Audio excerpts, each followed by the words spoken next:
بسم اللہ الرحمن الرحیم وبہ نستعین انہ خیر ناصر و معین وصلی اللہ علی محمد و آلہ الطاہرین۔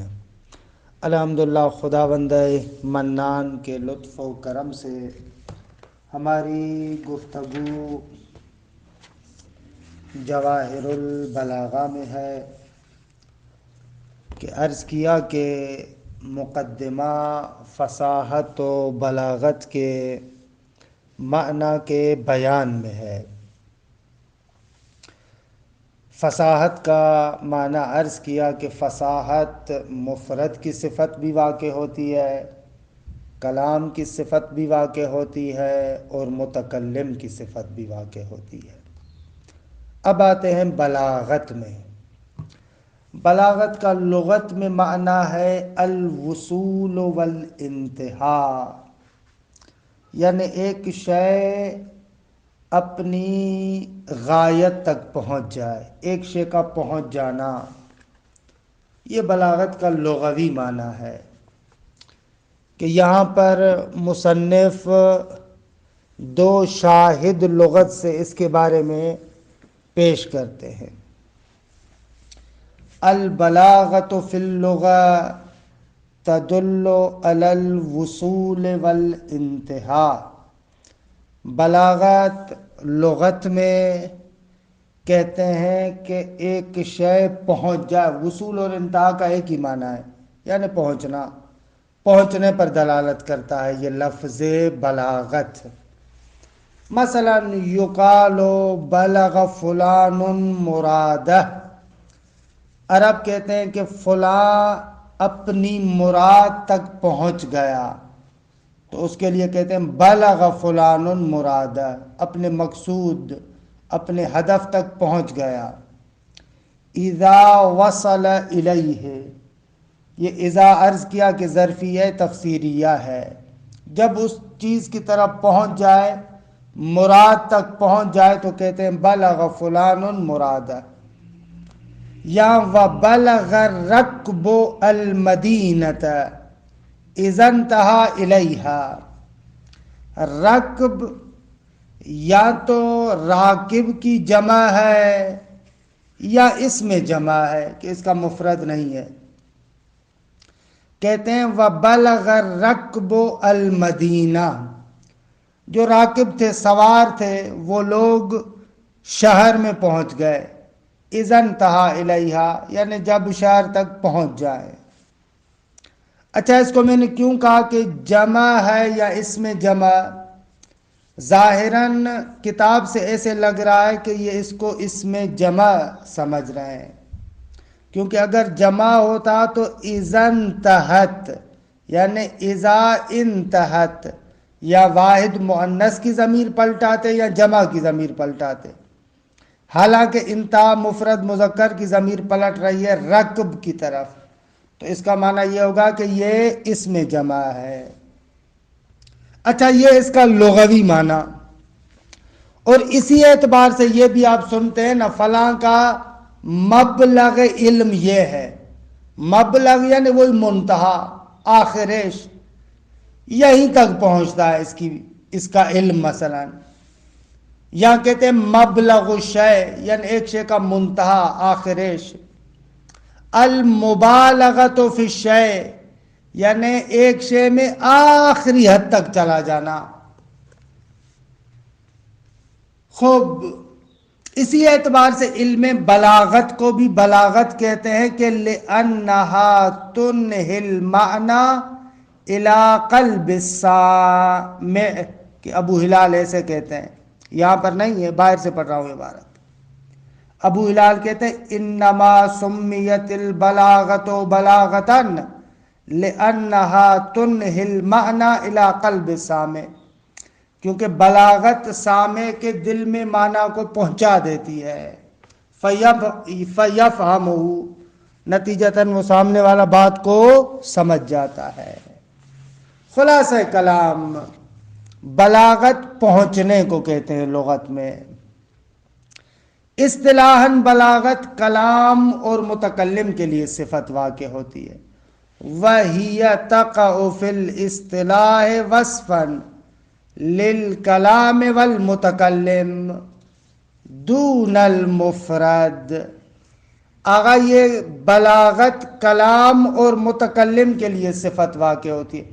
الکلام بلیغن، یا مثلا فلان بلیغن، لیکن مفرد کے لیے نہیں کہتے کلمۃ بلیغہ، نہ، دون المفرد.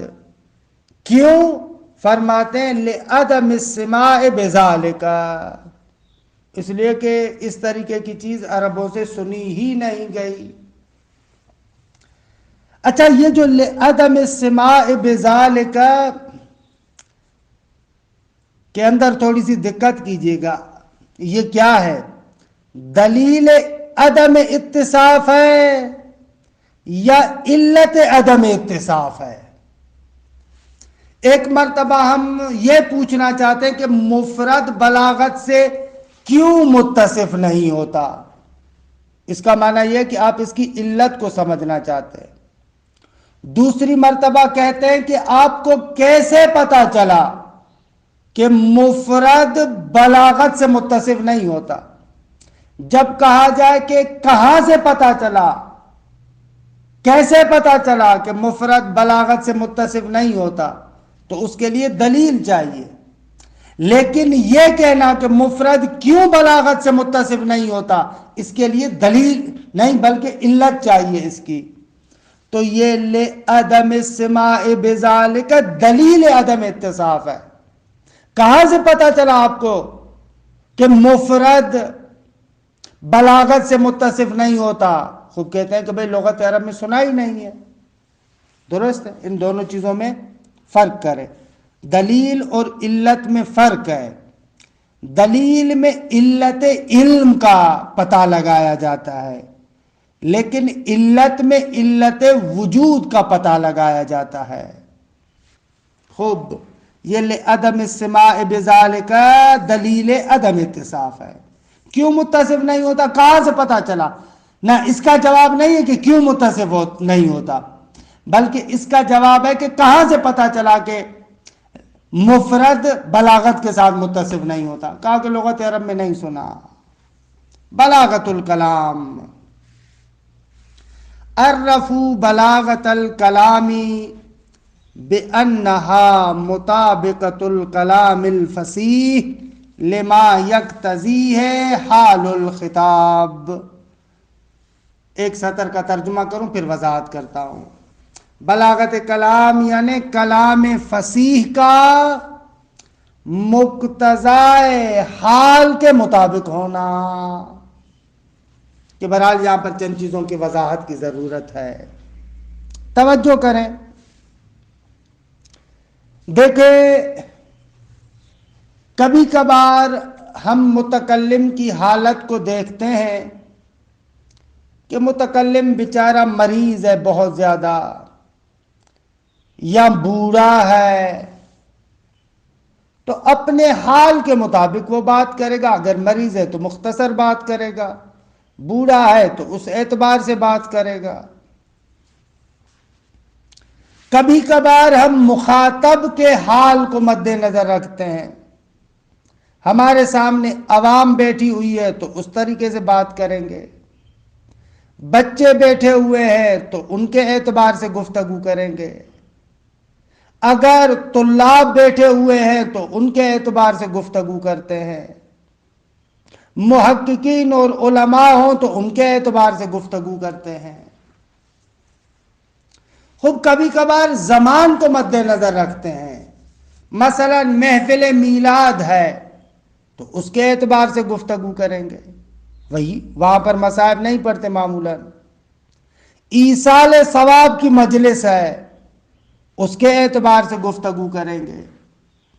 یعنی کہنے کا مقصد یہ ہے کہ عقلاء جتنے بھی ہیں جب گفتگو کرتے ہیں تو ان مختلف چیزوں کو مد نظر رکھتے ہیں.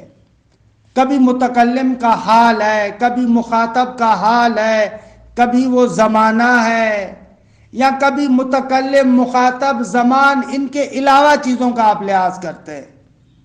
مثلا آپ کسی کے ساتھ بات کر رہے ہیں لیکن سامنے 8-10 بندے اور بھی بیٹھے ہوئے ہیں، تو آپ جو ان 8-10 بندوں کے سامنے اس کے ساتھ گفتگو کر رہے ہیں، ان 8-10 بندوں کا خیال کرتے ہوئے اس کے ساتھ گفتگو کر رہے ہیں کہ بھئی وہ بھی بیٹھے، اب ان کے سامنے کیا کہوں میں۔ تو یہ مختلف حالات ہوتے ہیں۔ درست آقا؟ اگر یہ مطلب سمجھ میں آ گیا تو اب آتا ہوں اس کتاب میں جو مطالب بیان ہوئے ہیں اس کی تھوڑی سی توضیح دیں تاکہ بلاغت کی تعریف سمجھ میں آئے۔ دیکھیں آقا، کلام مختلف صورتوں اور مختلف خصوصیات کے ساتھ ہوتا ہے۔ مثلا کبھی کبھار آپ کلام کو مؤکد ذکر کرتے ہیں، تاکید کے ساتھ ذکر کرتے ہیں۔ کلام کو ذکر کر رہے ہیں لیکن کس کے ساتھ ذکر کر رہے ہیں؟ تاکید کے ساتھ ذکر کر رہے ہیں۔ خوب، کبھی کبھار آپ کیا کرتے ہیں؟ کلام میں جو چیز مؤخر ہونی چاہیے اس کو مقدم ذکر کرتے ہیں۔ مثلا ایاک نعبد، کبھی کبھار کلام کے اندر کسی چیز کو حذف کر دیتے ہیں، کبھی کبھار کلام کو موجز لے کر آتے ہیں، یعنی کم حروف میں زیادہ معنی کو بیان کرتے ہیں۔ کبھی کبھار آپ کلام کے اندر اتناب کرتے ہیں، یعنی بہت زیادہ بات کرتے ہیں، یعنی کلام زیادہ ہوتا ہے مطلب تھوڑا سا ہوتا ہے۔ تو یہ کلام کی مختلف صورتیں ہیں، ایسے کلام آپ دیکھتے ہیں۔ اچھا، سوال یہ کہ یہ اس طریقے کا مختلف کلام کیوں ہوتا ہے؟ فرماتے ہیں کہ اصل میں یہاں پر کچھ مقتضی ہوتے ہیں، یعنی کچھ ایسے امور ہوتے ہیں جو ہمیں ایسا کلام کہنے پر کیا ہے؟ ابھارتے ہیں۔ مثال دوں، سامنے والے کی آپ مدح و تعریف کرنا چاہتے ہیں، خوب، مقام مدح کا تقاضا یہ ہے کہ آپ اپنی بات میں اتناب پیدا کریں، یعنی ایسے نہیں ہے کہ بس ایک جملہ کہہ کہ اچھا آدمی ہے۔ خوب دیکھیں، یہ مقام مدح میں کیا ہوتا ہے؟ آپ مفصل گفتگو کرتے ہیں، بے شک مقصود کیا ہوتا ہے؟ تعریف کرنا۔ مقام مدح و تعریف کا تقاضا یہ ہے کہ انسان بات کو لمبا کرے۔ درست ہے؟ بس یہ مقام مدح مجھے مجبور کر رہا ہے کہ میں کلام کے اندر اتناب کروں، کلام کو تفصیل دوں۔ اچھا، کبھی کبھار سامنے والا میری بات کو نہیں مانتا، ایک چیز کو سامنے والا نہیں مانتا، اب اس کے سامنے آپ جو بات کریں گے تو بہت زیادہ تاکید کے ساتھ بیان کریں گے۔ یہ انکار سامع متکلم کو مجبور کرتا ہے کہ اپنی بات کو مؤکد طریقے سے تاکید کے ساتھ بیان کرے۔ مثلا یہاں کا ایک دوست جو کافی عرصے سے پاکستان نہ گیا ہو، اچانک کسی دوست کے گاؤں میں پہنچ جائے اور وہاں سے جا کر فون کرے، آغا میں آپ کے شہر میں آیا ہوں۔ وہ کہے گا نہیں بھائی، آپ کیسے آ سکتے ہیں یہاں پر، ابھی تو آپ فلاں جگہ پر تھے۔ وہ سامنے والا ماننے کو تیار ہی نہیں ہے۔ آپ بات کو تاکید کے ساتھ بیان کرتے ہیں، یار خدا جانتا ہے کہ میں تمہارے شہر میں کھڑا ہوں۔ خود تو بس یہ مختلف امور انسان کو مجبور کرتے ہیں کہ کلام کو خاص صورتوں کے مطابق لائے۔ درست آگا؟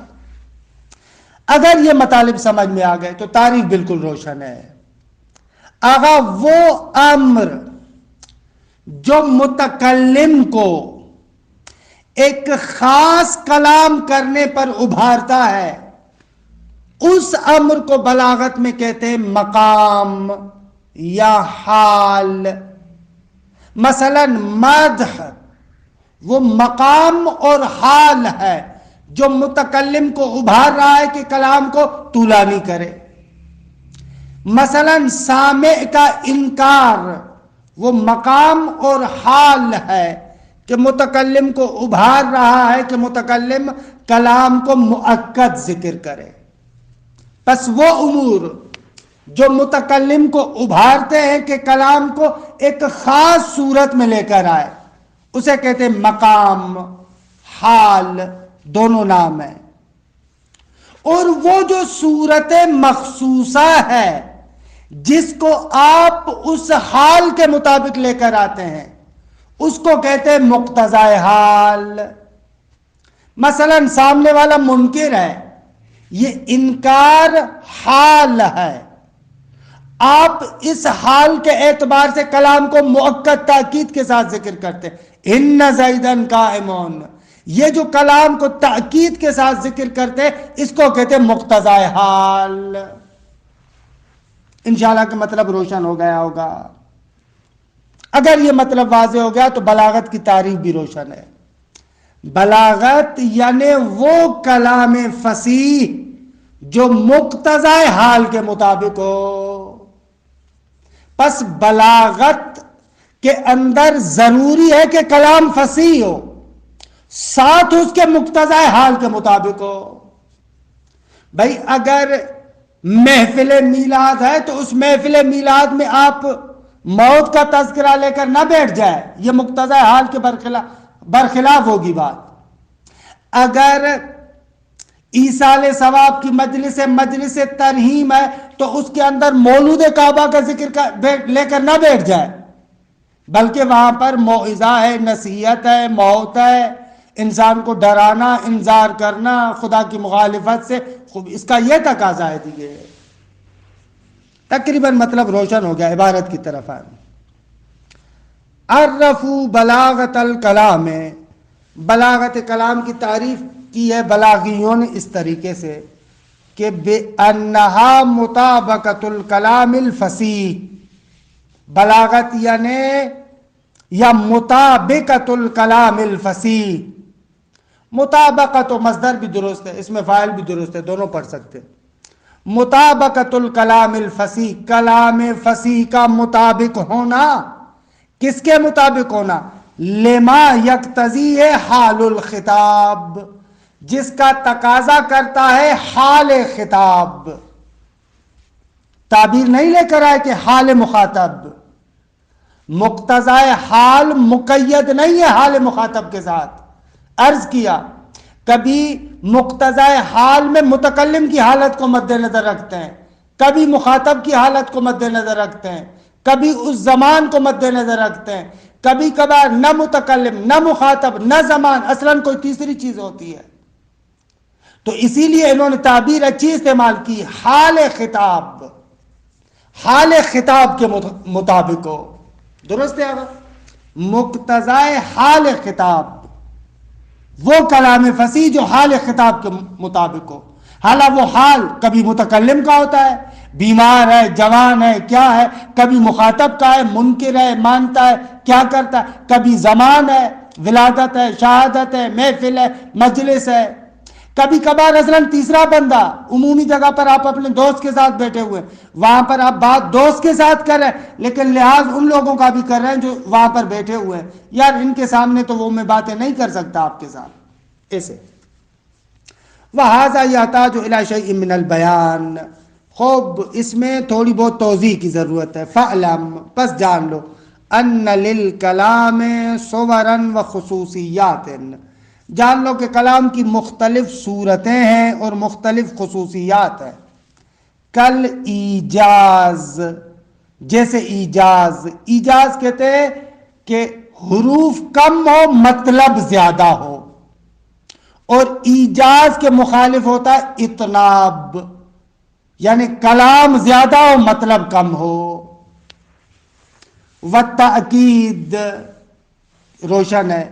وحذف جزء منہ، یا کلام سے ایک جز کو آپ حذف کر دیں کہ البتہ یہ ایجاز کے ذیل میں آ جاتا ہے. یا مثلا وتقدیم ما حقہ التاخیر، اس شے کو آپ مقدم کریں کہ جس شے کا حق یہ ہے کہ آپ اس کو مؤخر ذکر کریں. ایاک نعبد مثلا. ان للکلام صورا وخصوصیات، کل ایجاز و تأکید و حذف جزء منہ و تقدیم ما حقہ التاخیر فیہ و خلاف کل منہما، ان میں سے ہر ایک کے برخلاف، ایجاز کے برخلاف اتناب، تاکید کے برخلاف تاکید سے خالی کرنا، حذف جزء منہ کے برخلاف مکمل بات کو ذکر کرے، تقدیم ما حقہ التاخیر یعنی نہ، ہر ایک کو اپنی جگہ پر، ایسے مختلف صورتیں ہوتی ہیں، درست۔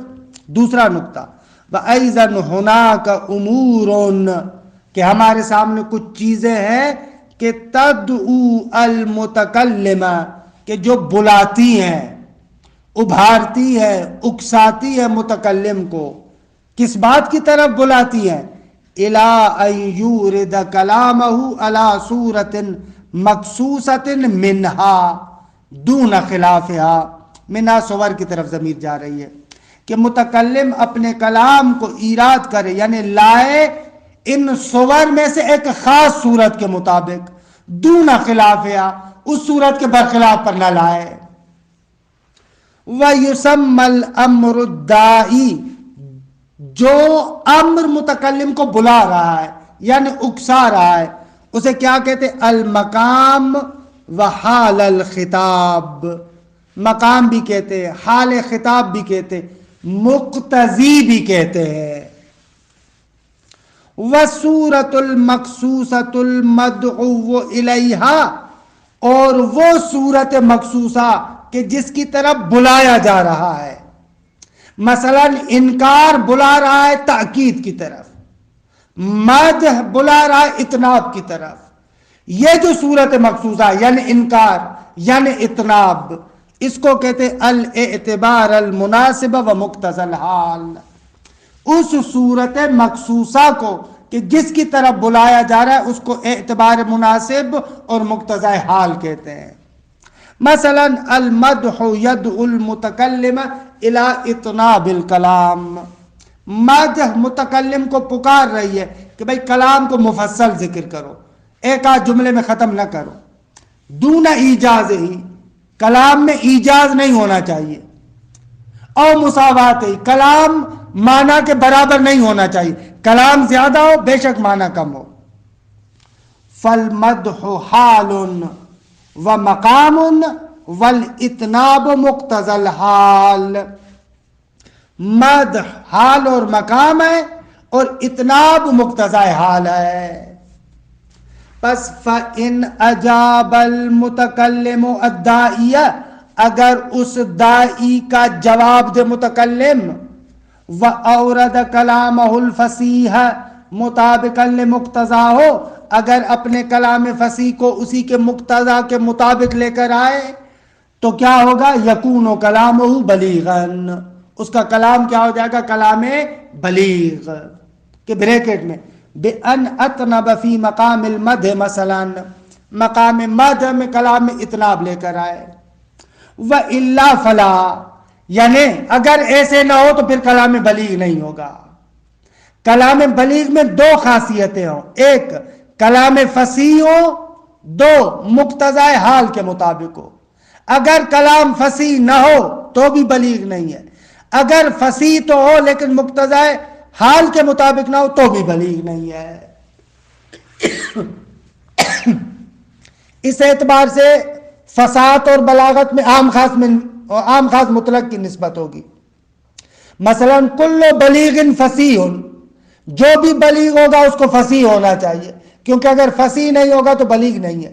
لیکن لیس کل فصیح بلیغا، ہر فصیح بلیغ نہیں ہے، ہو سکتا ہے کلام فصیح ہو لیکن مقتضی حال کے مطابق نہ ہو۔ خب آخر میں ایک آیہ کریمہ کو ذکر کر رہے ہیں، کہہ رہے ہیں کہ دیکھو اس آیہ کریمہ کی بلاغت کو، انظر الی ھذہ الآیہ، ذرا اس آیت کو تو دیکھو کہ یوم نقول لجہنم، کہ جہنم غیر منصرف علم ہے اور مؤنث ہے، یوم نقول لجہنم، قیامت کے دن ہم جہنم کو کہیں گے، حل امتلأتی، کیا تم پر ہو گئی، بھر گئی، وتقول حل من مزید، جہنم کہے گی کہ ابھی کچھ اور ہے کیا۔ اب مقصود کیا ہے اس کلام سے؟ مقصود یہ بیان کرنا ہے کہ جہنم بہت بڑی ہوگی، لیکن اسی مطلب کو کس انداز میں پیش کیا گیا ہے؟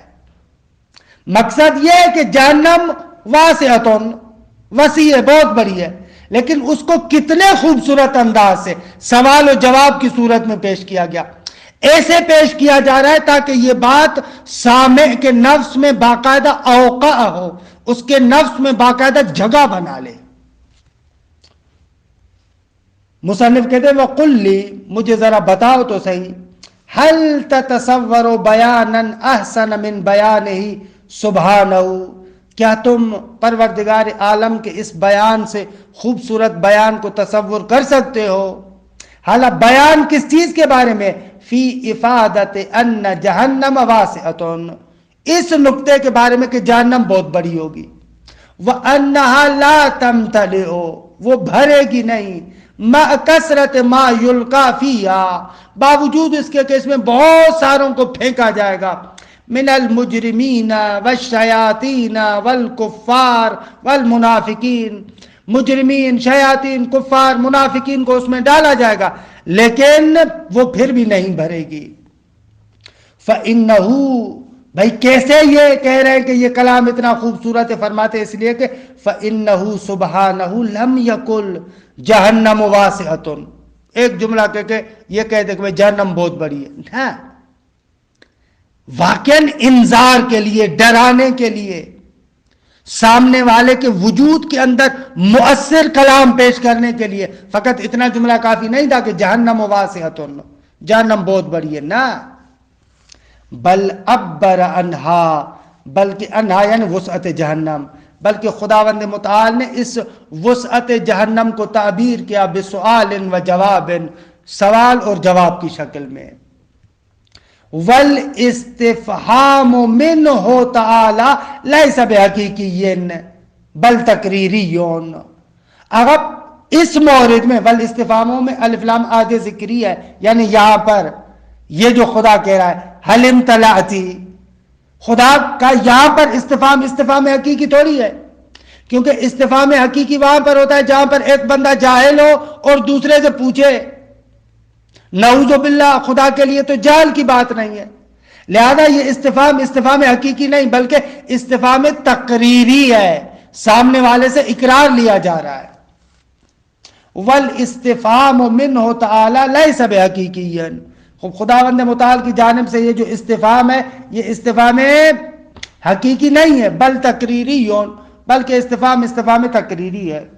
وانظر الی حلاوت الجواب، اور ادھر سے جہنم کے جواب کی شیرینی کو بھی دیکھے، کیسا پیارا جواب ہے۔